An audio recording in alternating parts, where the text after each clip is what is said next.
शेवटचे 5 दिवस शिल्लक आहेत. लाडकी बहीण योजनेचा 1500चा हप्ता बंद होऊ द्यायचा नसेल तर लवकरात लवकर केवायसी करा आणि ज्यांची केवायसी झाली असेल त्यांनी चेक करा की तुमची केवायसी खरंच झालेली आहे की नाही. मग त्यामध्ये आधी बाकीच्यांनी केवायसी केलेली होती, त्यानंतर आता जो नवीन ऑप्शन आलेला आहे त्याचा वापर करून बाकीच्यांनी केवायसी केलेली होती. मग दोघी लोकांनी केवायसी झाली की नाही त्याचं स्टेटस कसं चेक करायचं ते पाहणार आहोत. ज्यांनी चॅनलला पहिल्यांदा भेट दिली असेल तर सबस्क्राईब आणि फॉलो करून जा, कारण तसेच कामाचे आणि माहितीपूर्ण व्हिडिओ सरळ आणि सोप्या भाषेत मी तुमच्यासाठी घेऊन येत असतो. मी अविनाश तिरमले. व्हिडिओला सुरुवात करूया. तुम्ही थंबनेल पाहिलंच असेल आणि तसेच कालच्या व्हिडिओमध्ये मी सांगितलेलं होतं की केवायसी झाली की नाही याचं स्टेटस कसं चेक करायचं. व्हिडिओ पाहिजे असेल तर कमेंट्स करा आणि आपल्याला कमेंट्स आल्या आणि त्यासाठी मी हा व्हिडिओ घेऊन आलेलो आहे. रात्रीच घेऊन येणार होतो पण लेट झालेलो होतो. तर या ठिकाणी पाहू शकता ladkibaheen.maharashtra.gov.in ही लाडकी बहीण योजनेची अधिकृत वेबसाईट आहे, जी तुम्हाला आपलं टेलिग्राम व्हॉट्सअप चॅनल मध्ये भेटून जाईल. आणि आपलं टेलिग्राम व्हॉट्सअप चॅनल जॉईन करायचं असेल तर लिंक डिस्क्रिप्शन मध्ये दिलेल्या आहेत.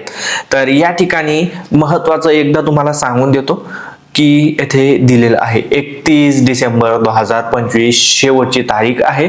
आणि ज्यांनी आधी केवायसी केलेली होती त्यांची केवायसी जर चुकली असेल तर ते एकदाच एडिट करू शकता. आता ज्यांनी एडिट केली परत चुकली तर ते नंतर एडिट करू शकत नाही. खूप जणांच्या कमेंट्स येत आहेत की आमची परत एकदा केवायसी चुकली तर आता काय करू. पर्याय नाहीये, माझ्याकडे पण नाहीये आणि त्यांनी तर आधीच तुम्हाला सूचना दिलेल्या आहेत की व्यवस्थित केवायसी करा, शेवटची संधी आहे. आता स्टेटस कसं चेक करायचं तर ते आपण पाहून घेऊया. तर अशा प्रकारे वेबसाईट ओपन होईल. या ठिकाणी तुमचा आधार नंबर तुम्हाला टाकून घ्यायचा आहे. जी ही लाभार्थी महिला असेल, लाभार्थी महिलेने स्वतःचा आधार नंबर टाकायचा आहे न चुकता. तर मी या ठिकाणी लाईव्ह आधार नंबर टाकला. हा कॅप्चा टाकायचा आहे तुम्हाला, कॅप्चा पण व्यवस्थित टाका आणि इथे मी सहमत आहे या ठिकाणी क्लिक करा आणि OTP पाठवा यावर क्लिक करायचं आहे. जसं की मी क्लिक केलं आणि ज्यांची केवायसी झालेली असेल, ज्या महिला पात्र आहेत तर त्यांना अशी वॉर्निंग येईल की या आधार क्रमांकाची ई-केवायसी प्रक्रिया पूर्ण झालेली आहे.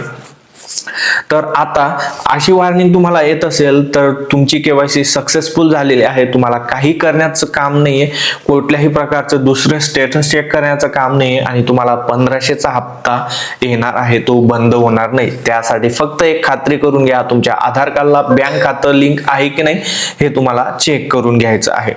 आणि जर का ते लिंक नसेल तर मग हप्ता यायला प्रॉब्लेम असेल, त्यात सरकारची काही चूक नाही, त्यात तुमची चूक असेल. त्यानंतर आता दुसरी पद्धत म्हणजे दुसऱ्या लोकांसाठी की ज्यांची केवायसी झालेली आहे, हप्ता बंद आहे, तर मग काय प्रॉब्लेम येऊ शकतो. तर येथे जर का तुम्हाला वॉर्निंग येत असेल की जी तुमची केवायसी झालेली आहे आणि या ठिकाणी अशी वॉर्निंग येत नसेल, दुसऱ्या प्रकारची वॉर्निंग येत असेल की तुमचं नाव लाडकी बहीण योजनेचा पात्रता यादीत नाहीये, याचा अर्थ तुम्ही अपात्र ठरवले गेलेले आहेत, तुम्हाला लाडकी बहीण योजनेचा यापुढे हप्ता भेटणार नाही. ज्यांना वॉर्निंग येत असेल की तुमचं नाव पात्रता यादीत नाही, ही गोष्ट लक्षात ठेवा. त्याचबरोबर आता काही जण सांगतील की आधी आम्ही केवायसी केलेली होती आणि आम्ही कसं स्टेटस चेक करायचं. तर तुम्ही स्टेटस चेक करू नका, मी जे सांगतोय ते लक्षपूर्वक आहे का. जर का तुम्ही माझा व्हिडिओ पाहून केवायसी केली असेल म्हणजे तुम्ही केवायसी बरोबर केलेली आहे, लक्षात ठेवा. म्हणजे आधी तुम्ही केवायसी केलेली होती आणि त्यावेळेस जर तुम्ही दोघी ठिकाणी हो हा पर्याय निवडला असेल तर तुम्ही केवायसी बरोबर केलेली आहे. तुम्ही स्टेटस आता चेक करू नका, कारण तुम्ही आता स्टेटस चेक करायला गेले तर OTP सेंड होईल आणि OTP सेंड झाला म्हणजे पूर्ण केवायसी तुम्हाला परत करूनच घ्यायची आहे. आणि जर तुम्ही स्टेटस चेक करण्याचा प्रयत्न केला नसेल आणि OTP सेंड झाला नसेल तर ही एक गोष्ट लक्षात ठेवा, तुम्ही त्यावेळी जर का दोघी ठिकाणी होय केलेलं आहे तर तुम्हाला काहीच करण्याची गरज नाहीये. आणि जर तुमच्याकडून OTP सेंड झाला असेल आता नवीन पद्धतीने केवायसी करण्याचा, तर तुम्ही पूर्ण केवायसी आत्ताचा जो माझा व्हिडिओ आहे तो पाहून तुम्ही केवायसी करून घ्यायची आहे. आता काही जण काय सांगताय माहितीये का, तुमचा आधी व्हिडिओ पाहिला होता, तुम्ही आधी आम्हाला हो करायला सांगितलं आणि आता सांगताय नाही करायला सांगितलं, तर मग यात फरक काय आहे. कारण ते लोक हे चेक करत नाही की आधी जे प्रश्न उच्चारले होते ते कन्फ्युजिंग होते. ते आधीचे प्रश्न दोघी वेगळे होते आणि आता जे प्रश्न विचारले गेलेले आहेत हे दोघी प्रश्न वेगळे आहेत.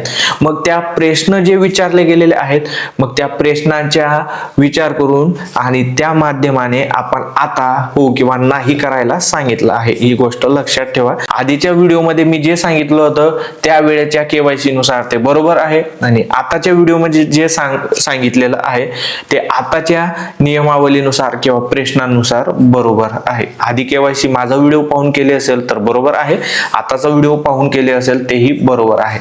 व्हिडिओ महत्त्वाचा होता, जास्तीत जास्त शेअर करा कारण शेवटचे 5 दिवस शिल्लक आहेत आणि असेच कामाचे आणि माहितीपूर्ण व्हिडिओ पाहण्यासाठी फॉलो आणि सबस्क्राईब करा अविनाश तिरमले कम्प्युटर वर्ल्ड सेंटर. आणि आपण ब्लॉगिंग पण सुरुवात केलेली आहे, ब्लॉगिंगला पण, त्यामुळे अविनाश तिरमले बोललं गेलं. जर तुम्हालाही आपले डेली ब्लॉग पाहायचे असतील तर चॅनलची लिंक डिस्क्रिप्शन मध्ये दिलेली आहे किंवा तुम्ही YouTube मध्ये सर्च करू शकता अविनाश तिरमले आणि आपले डेली ब्लॉग सध्या येत आहेत की मी माझ्या जीवनात काय चालू आहे, मी काय करतोय, किंवा तुम्हाला पण माझ्यासारख्या काही गोष्टी करायच्या असतील तर ते पण मी तुम्हाला शिकवणार आहे. त्यामुळे जा चॅनलला सबस्क्राईब आणि फॉलो करा.